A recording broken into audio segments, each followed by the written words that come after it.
Welcome to today's Prophecy in the News. I'm J.R. Church. And I'm Gary Stearman, and today we have a very special guest on Prophecy in the News, Dr. Leonard Moeller, author of The Exodus Case, the new revised edition. Dr. Moeller, it's a joy to have you to come with us all the way from Stockholm, Sweden. It's a pleasure to be here. I think it was, 2004 when you were with us last? Yeah. He had just published a book called The Exodus Case. This book has 40% more material in it. It just keeps growing and growing as he continues his research. And we're going to talk about the new things he's found in the case for the Exodus. The Exodus Case is the name of the book. So we'll be back with the story in just a moment.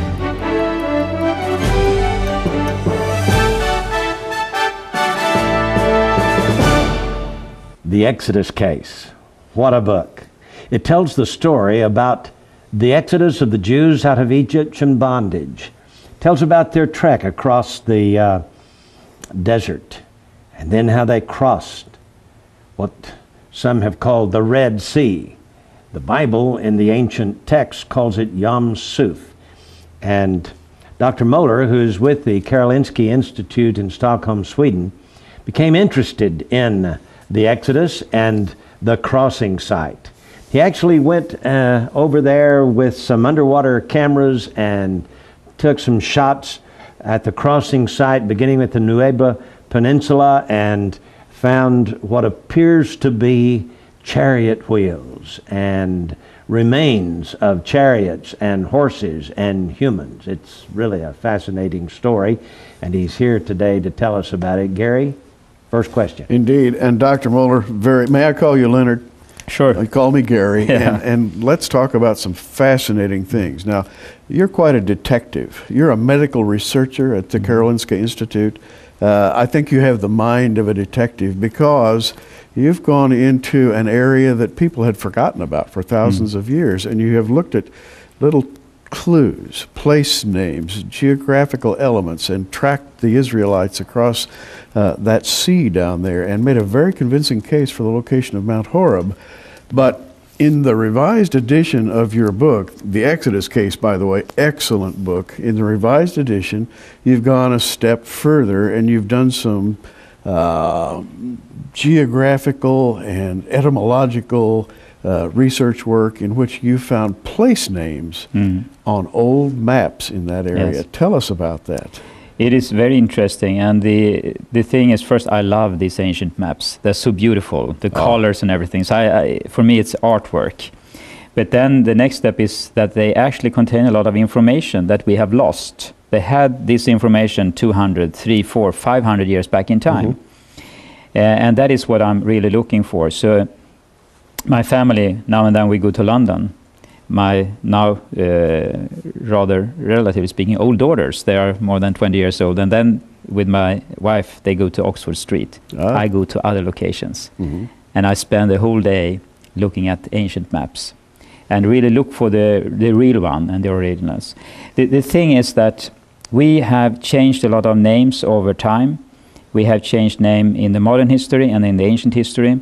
And now when we travel around in these areas, we have all Muslim names everywhere. That's been kind of Muslimified, whatever I should call it, during the last 200 years in time. So you've gone back and you've obtained maps, and you've got in your book some maps that are in the French language. Some of these date back to the 18th century, mid-18th century. But that would be, by the way, before the founding of the United States. And on these maps of the Middle East, in plain language, you find Jewish names in what are today Arab countries. Now, this is amazing. Yeah, the thing is that we can assume that Jews have been living on the Arabian Peninsula for many, many years, because we have had the Yemenite Jews that was airlifted to Israel in the early 1950s, and they claim that they'll be there for about 2,000 years or even longer. But there are so many names, and if we look at these old maps, we can find names like Horeb, the mountain of God. I mean, that is labeled on many maps, even back to the 1500s. Being in the land of Midian, that is in Saudi Arabia today. So that is a starting point. So I started with Mount Horeb and can actually see that in different languages from different cartographers where they actually locate the mountain in the land of Midian in today's Saudi Arabia. Then the question is, you know, a lot of people have problems with about 2 million people, 40 years in the wilderness on the Sinai Peninsula. Mm-hmm. The Sinai Peninsula across is about Los Angeles in size. It's not a big place for 2 million people to wander around. And then it's mostly a lot of mountains there. So it's just a few wadis and some trade routes that you can follow.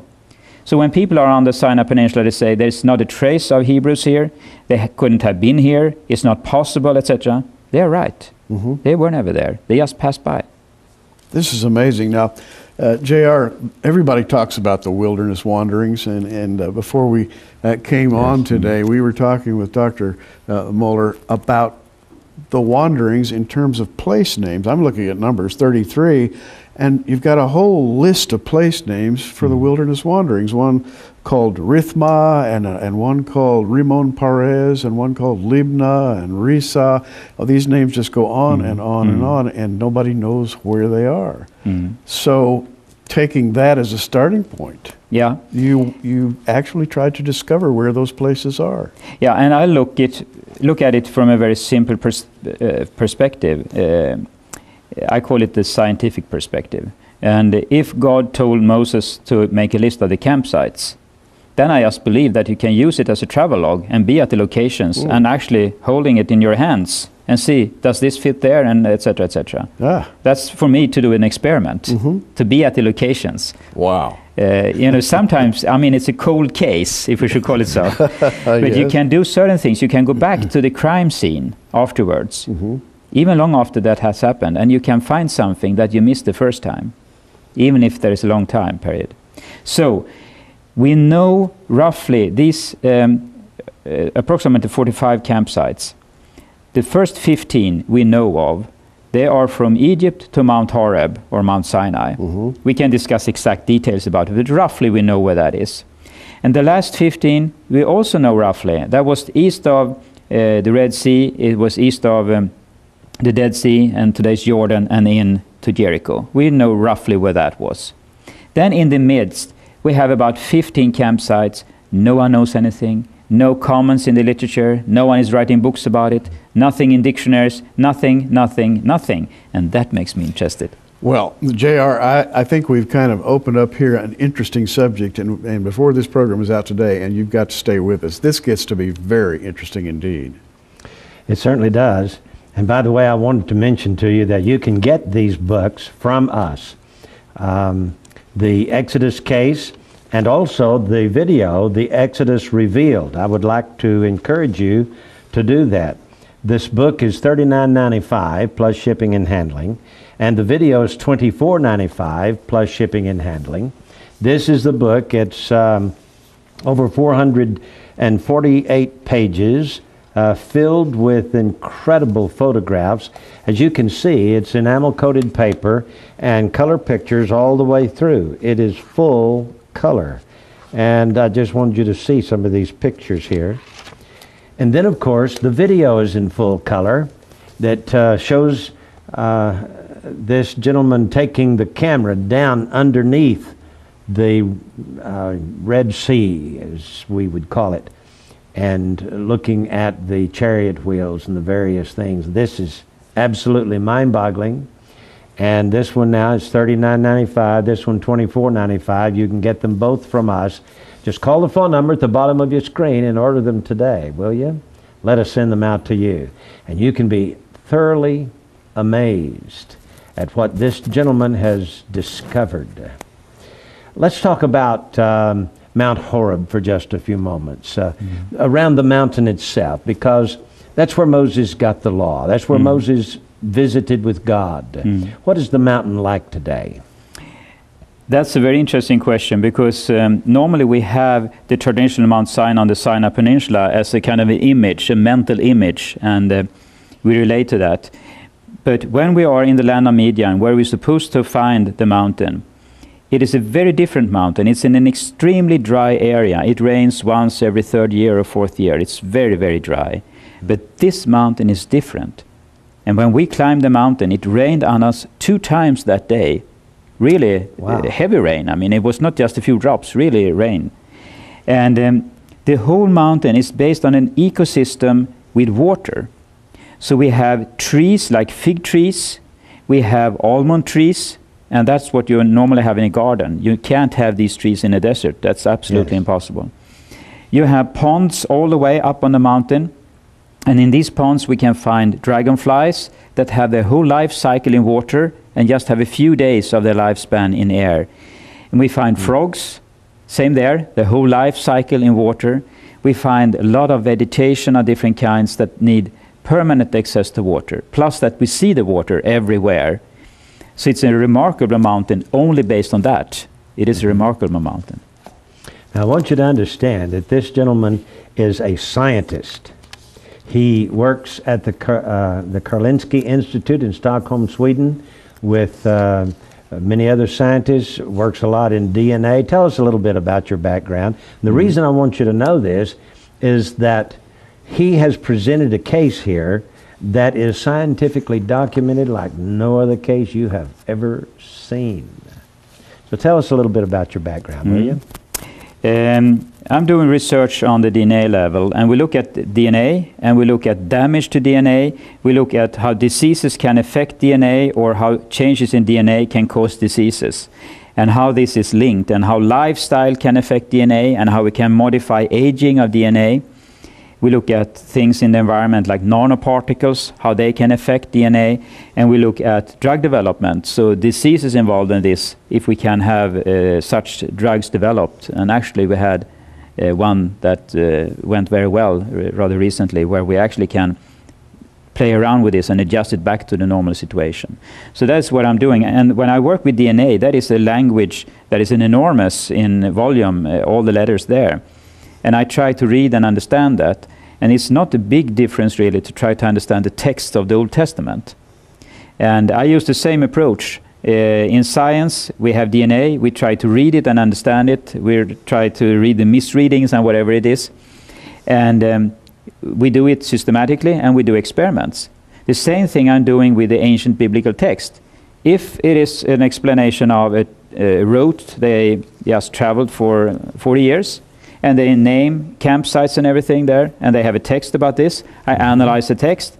My experiment is to be at the location, and then look at all the documents that is around this, and then I just report it as I would do in a court.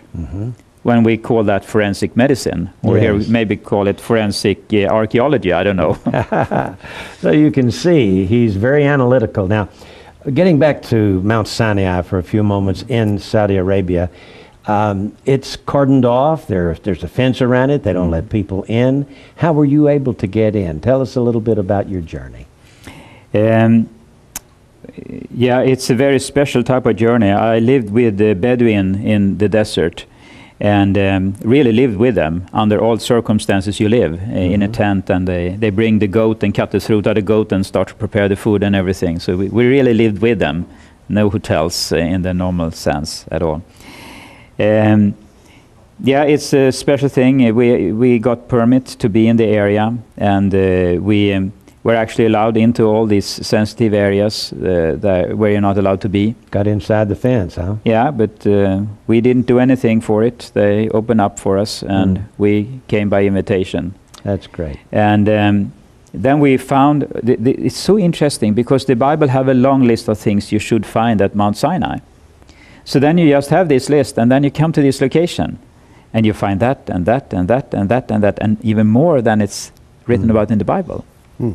And it's amazing to see all these things. Just one thing, there should be an altar at the base of the mountain, a low altar. There is one there. Then there are 2 corridors leading to the altar with about 3 feet high walls. And then just beside there, you have inscriptions where bulls are standing in a row, and the last person is twisting the tail of the bull. And this is interesting. I have a ranch, that's where we live, so I know how they deal with animals. And if you have cows or bulls in front of you in a barn or so, and you want them to walk in front of you, you twist the tail of the last animal, and that's painful, and then they walk in that direction. And you know, when they are slaughtering animals, they smell blood, so they want to run away. So therefore, we believe that they built these corridors to keep the sheep and the bulls in place.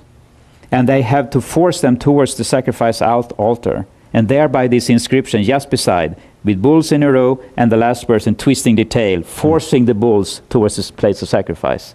There's so many things. It's a gold mine of things. Amazing. And where the tents used to be, you found places of rocks around with pillars in the middle and so on. That must have been an awe-inspiring place just to visit. Oh yes, and when we think about camping, we have a kind of imagination what camping is, but they didn't camp the way we do. But it's called hut circles. It's a circle with stones, and it was a bigger stone in the middle.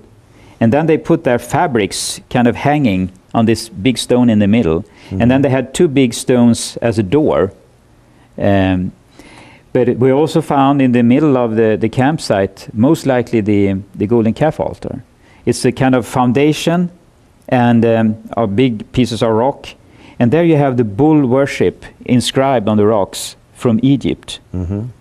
And the south is considered to be an archaeological site because they have fenced that area with barbed wire, and no one is allowed to get in there because it's archaeological site. Yeah. So it's just a matter of interpretation what it really means. Did you go up on top of Mount Sinai itself? Yes. Yes. You were right up on top where Moses must have met the Lord? Yeah. How did you feel up there? Was there any... Was it spooky? No, not at all. Not at all. If I should be very honest and explain exactly our feeling, when you climb a 7,500 meter tall mountain, you are tired, you are thirsty. It's 45 degrees centigrade. That's very, very hot. So you drink about 10 liters of water per day, and you're soaked wet in sweat. That's the first thing you think of.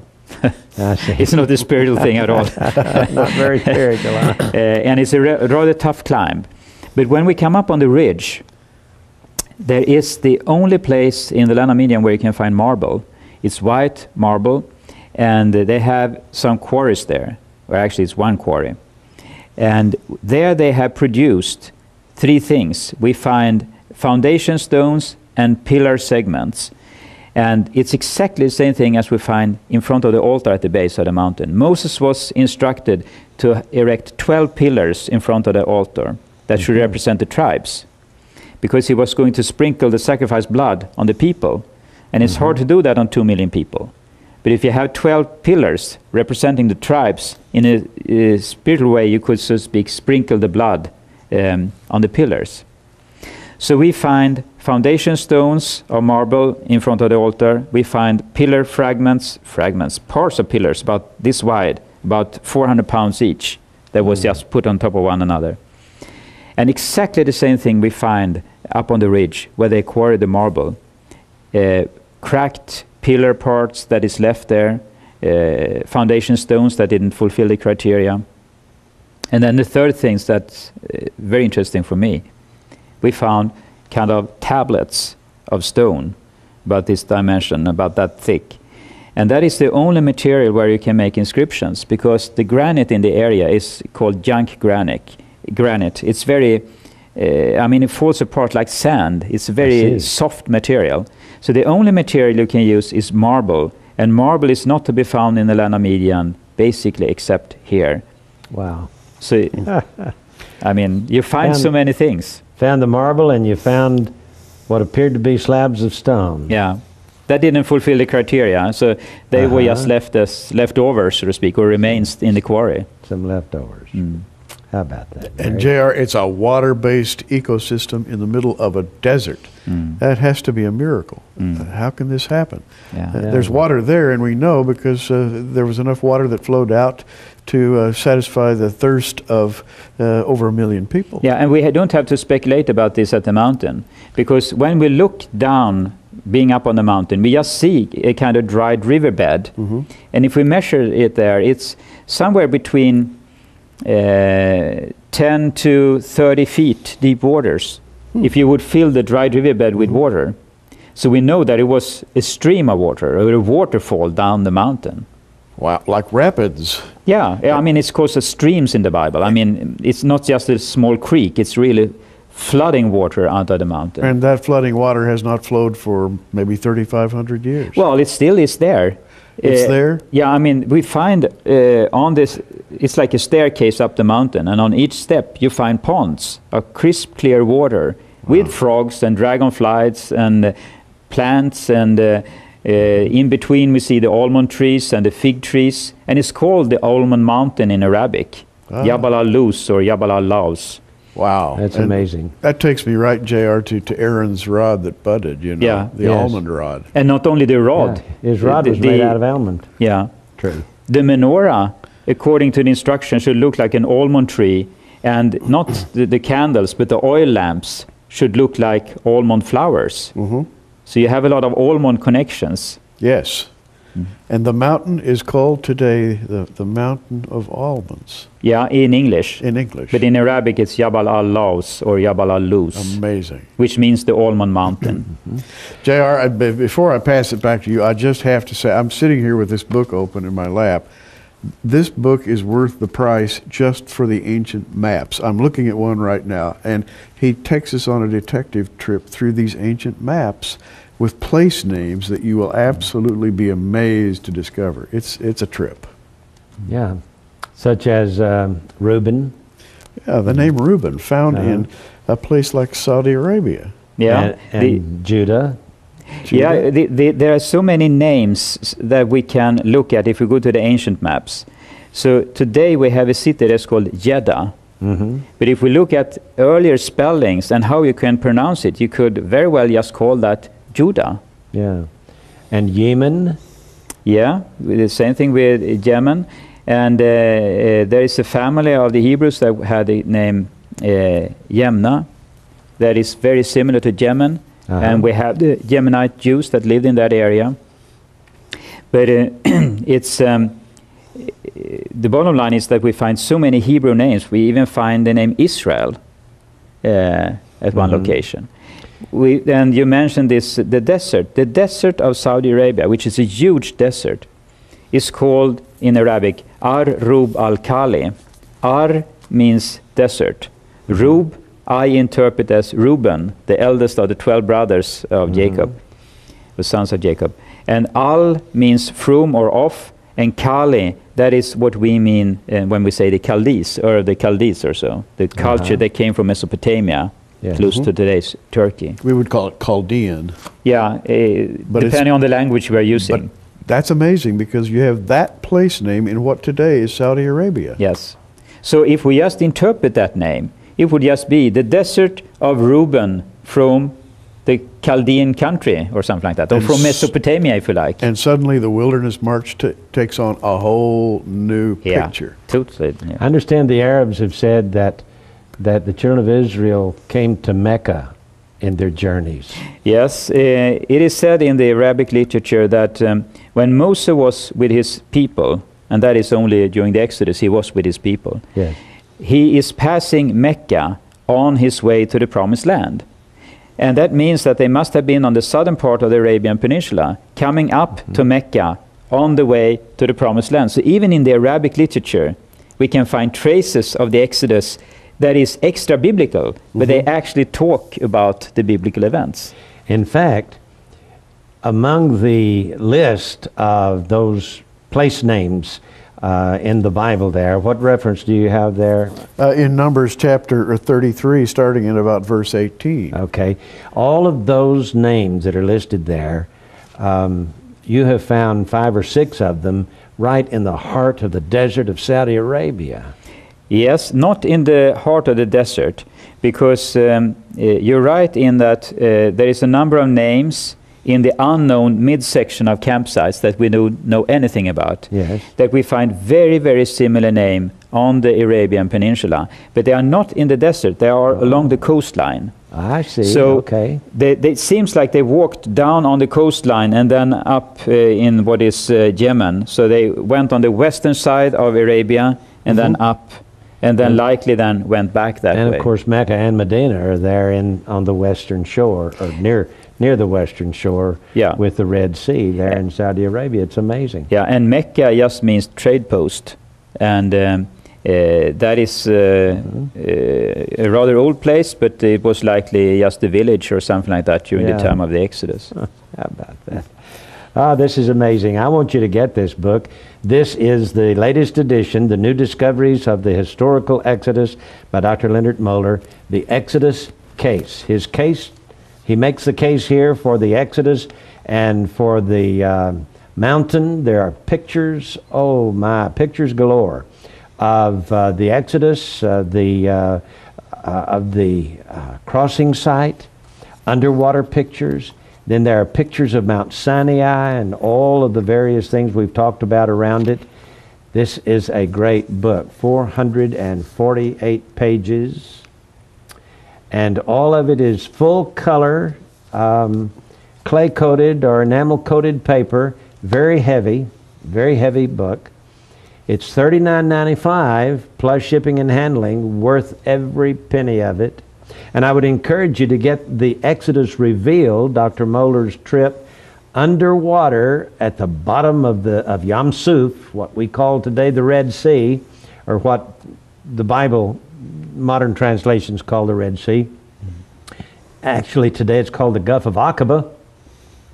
He makes his case for the site of the crossing being from the Nueva Peninsula over to the land of Midian. And it is absolutely astounding. I hope you'll get this. This is on DVD. It's 3 hours, and by the way, it has 6 extra features to it. Even has a piece from the Ten Commandments movie that wherein the maker of the movie tells why he made it and how he made it. It's just really a great video. So this one is $24.95 plus shipping and handling. This one $39.95 plus shipping and handling. You can call the phone number at the bottom of your screen and order it from us today. We'll be glad to get it right out to you. Gary? JR, before the program, and we only have a few seconds, Leonard told me that he felt that the Lord opened up doors to him in the Middle East. In just a few seconds, tell us a little about that. You feel like God opened some doors for you. Yeah, I would just like to express it in the way that I haven't really made these discoveries. Doors have been opened up for me in many directions, and I've just followed these open doors, and I just report what I have seen here. Amazing. Folks, listen, there's a God in heaven. He loves the Jewish people, and He loves the Christian, and He walks with us. He takes care of us. He answers our prayers. And this is a fascinating journey that you've had. If you don't know Christ as your personal Savior, I hope you'll trust Him today. I'm J.R. Church with Gary Sturman and our dear friend Leonard Moeller. Until next time, keep looking up. Prophecy in the News is a viewer-supported ministry sponsored by our many friends across America and in your area. For your gift of $10, you can receive a special edition of our current program on audio tape, or for a gift of $20, we'll send you our programs on videotape. For either order, call the 800 number on your screen right now.